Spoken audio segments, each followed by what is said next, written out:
नमस्कार, मी रेश्मा भोर आणि आज आपण वाचणार आहोत धडा चौथीचा. धड्याचं नाव आहे मातृभाषा.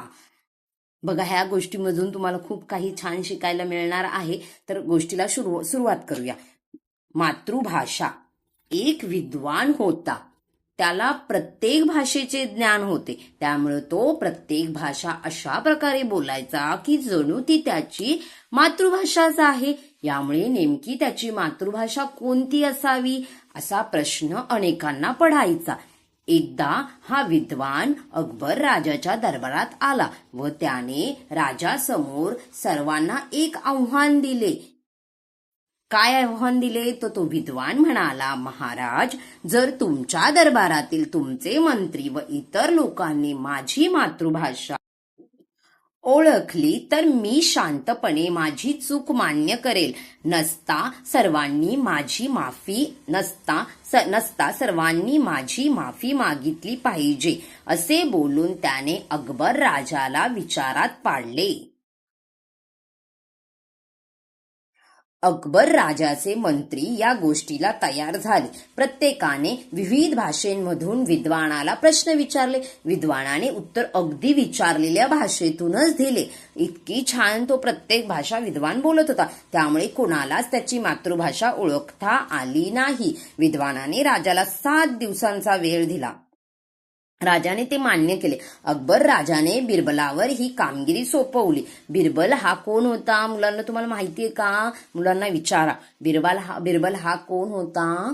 तर हा एक अकबराच्या दरबारातला सगळ्यात खास होता.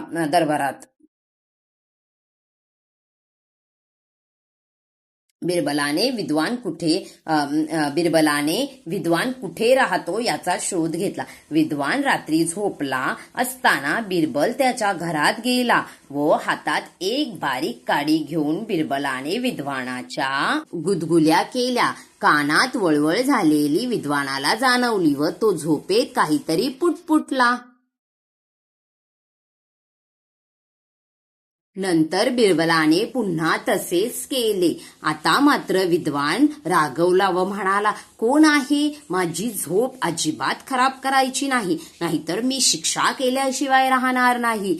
बिरबल हा प्रकार चोरून ऐकत होता. दिलेल्या मुदतीत म्हणजे 7 दिवसात तो विद्वान दरबारात पुन्हा आला. तेव्हा बिरबल म्हणाला, विद्वान महोदय, मी तुमची मातृभाषा कोणती आहे हे आज सर्व मान्यवरां आणि दरबारांतील लोकांना सांगणार आहे. विद्वानाला आश्चर्य वाटले. बिरबलाने अकबर राजाला विद्वानाची मातृभाषा मराठी असल्याचे सांगितले. हे ऐकून विद्वानाला काहीच बोलायचे सुचले नाही. तो शांतपणे उभा राहिला.